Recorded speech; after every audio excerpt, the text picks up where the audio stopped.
చేయడం మరింత మా పార్టీకి బలోపేతం చేకూర్చారు.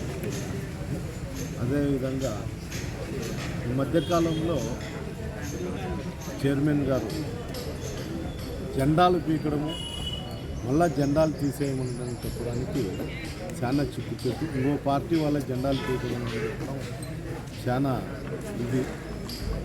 ఏ విధంగా అతను ఇంతవరకు మున్సిపల్ చైర్మన్ అయినాక అతను డ్రైనేజ్ కానీ అమృత్ స్కీమ్ కింద మేము దగ్గర 63 కోట్లు డబ్బు తెస్తే ఇంటింటి కుళాయి కోసం ఇంతవరకు కౌన్సిల్లో కూడా దాన్ని ఆమోదించకుండేది కాక దాన్ని తప్పుదావ పట్టించే విధంగా చేస్తాడు.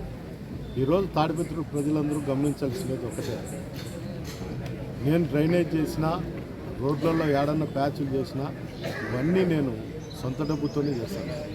టెండర్ వేసినప్పటి నుంచి అగ్రిమెంట్ కూడా అతను సహకరించకపోవడంతో నేనే సొంత డబ్బులు పెట్టి 8.5 లక్షలు పెట్టి 3 నెలల వరకు నేను డ్రైనేజీలు చేసిన.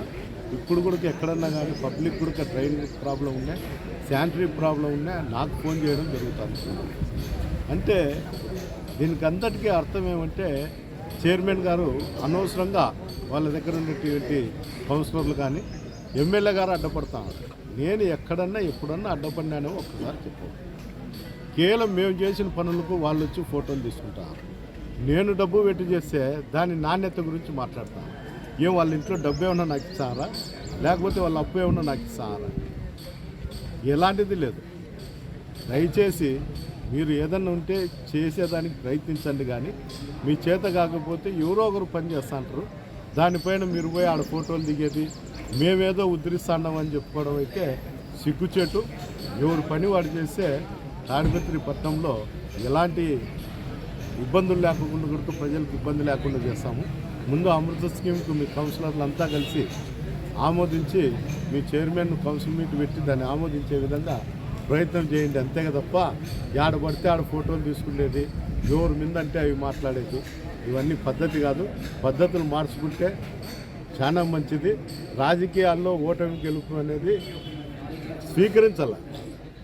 ఏమి ఓడిపోతే వచ్చిన నష్టం ఏం లేదు, గెలిస్తే ఉండేది కాదు. గెలుపు కానీ ఓటమి కానీ సమానంగా చూసినోడే నాయకుడు.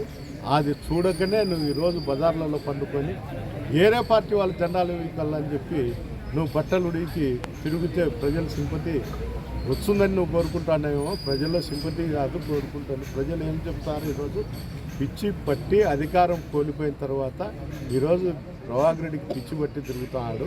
ఇవన్నీ చెప్తున్నారు. దయచేసి సోదరభావంతో చెప్తాడా, దేవుడు నీకు మంచి మనసు ప్రసాదించల్లా.